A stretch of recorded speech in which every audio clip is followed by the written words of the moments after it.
विकास होने जा रहा है, ये सब तो आपने सुना ही होगा। हाँ बेटा, इसी पर चर्चा चल रही है। आप आपके गांव की ज़मीन पर हम एक नया शहर बसाना चाहते हैं। यहाँ मॉल्स, गगनचुंबी इमारतें और उद्योग लगेंगे। यह आपको रोजगार के नए नए अवसर प्रदान करेंगे।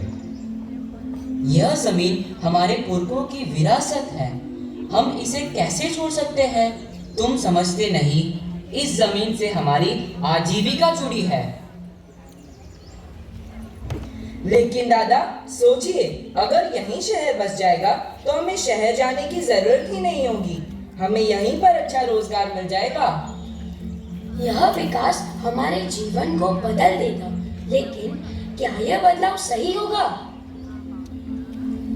सही या गलत क्या है ये तो समय बताएगा, लेकिन जो अवसर मैं आपको दे रहा हूँ वो बहुत बड़ा है।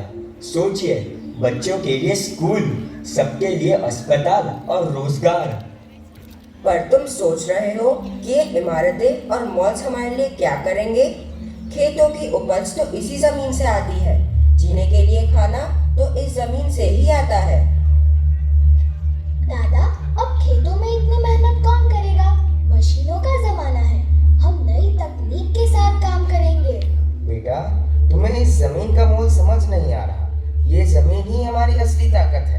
लेकिन हम शहर में जाकर किसी और की सेवा करने की बजाय अपने गांव में रहकर ही काम करेंगे। इसमें बुराई क्या है?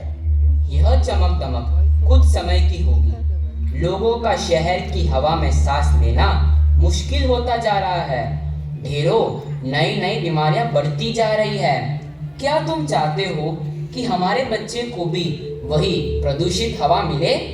देखिए, मैं यहाँ आप सभी की भलाई के लिए ही आया हूँ। आपको सिर्फ जमीन देनी है, बदले में आपको इतना सब कुछ मिलेगा जिसकी आपने कभी कल्पना भी नहीं की होगी। हमारे गांव का नक्शा ही बदल जाएगा, शहरों जैसा जीवन होगा यहाँ। यह सब सुनने में अच्छा लगता है बेटा। यह बात मेरे कहने से तुम्हें शायद ही समझ में आए, लेकिन इस विकास का अंजाम रमेश ने अपनी आंखों से देखा है, वही तुम्हें बता सकता है।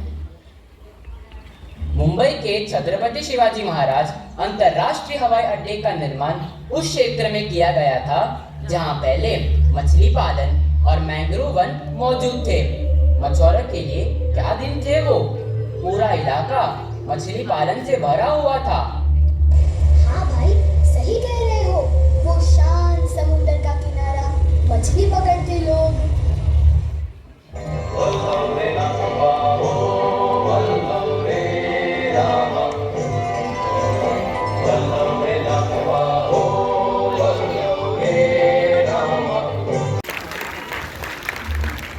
ना खुशहाल जीवन था वहां सबका। अब देखो, हवाई अड्डा बना के सब मिटा दिया। सही कहा तुमने रमेश। मैंग्रोव हमें बाढ़ से बचाते थे, वे हमारी ढाल थे। अब तो हर मॉनसून में बाढ़ का डर बना रहता है। हाँ, और मछुआरों का क्या हाल हो गया है। जब से मैंग्रोव हटाए गए, उनकी रोजी रोटी भी खत्म हो गई है, मछलियाँ कम हो गई है। अब ये मछुआरे समुद्र में इतनी दूर जाकर मछली पकड़ने जाते हैं कि उनकी जान पर बन आती है। हमने पर्यावरण को इतनी चोट पहुंचाई है, अब उसका असर तो हमें झेलना ही पड़ेगा। ये मुंबई की बाढ़ भी उसी का नतीजा है। सही कह रहे हो। अब जो भी हो, हमें समझना चाहिए कि विकास की कीमत सिर्फ पैसा नहीं, पर्यावरण और समाज भी चुकाते हैं, और उस कीमत की भरपाई मुश्किल है। यह जमीन हमें जीवन देती है। यहाँ की हवा, पानी, सब कुछ हमारे जीने का आधार है। अगर हम इसे खो देंगे तो आने वाली पीढ़ियों के लिए सिर्फ प्रदूषण और बर्बादी ही बचेगी। दादा, अब खेतों में काम करने का कोई फायदा नहीं है। अब हमें बड़ा सोचना पड़ेगा। हमारे बच्चे अच्छे स्कूलों में पढ़ेंगे और हम भी अच्छी जिंदगी जी पाएंगे। इलाज के लिए शहर नहीं भागना पड़ेगा, बड़े अस्पताल यहीं होंगे। अब कोई बिना इलाज नहीं मरेगा। लेकिन अभी हमने यह मौका छोड़ दिया तो यह फिर कभी नहीं मिलेगा। अब फैसला आपका है। मैं यहाँ सिर्फ एक सपना दिखाने और उसे साकार करने का सुअवसर लेकर आया हूँ। आपकी हाँ इसे हकीकत में बदल सकती है। सपने सिर्फ उन लोगों के लिए अच्छे होते हैं जो उन्हें पूरा करने की हर कीमत चुकाने के लिए तैयार होते हैं। तुम्हें समझना होगा, जब से हमने प्रकृति के साथ खिलवाड़ शुरू किया है, मौसम भी हमारे साथ नहीं रहता। हर शहर केवल कंक्रीट का जंगल बनकर रह गया है। बारिश का कोई ठिकाना नहीं, कभी सूखा तो कभी बाढ़। ये सब जमीन और जंगलों को उजाड़ने का नतीजा है। आजकल के समाचारों में देखो, हर जगह बाढ़ ही बाढ़ है।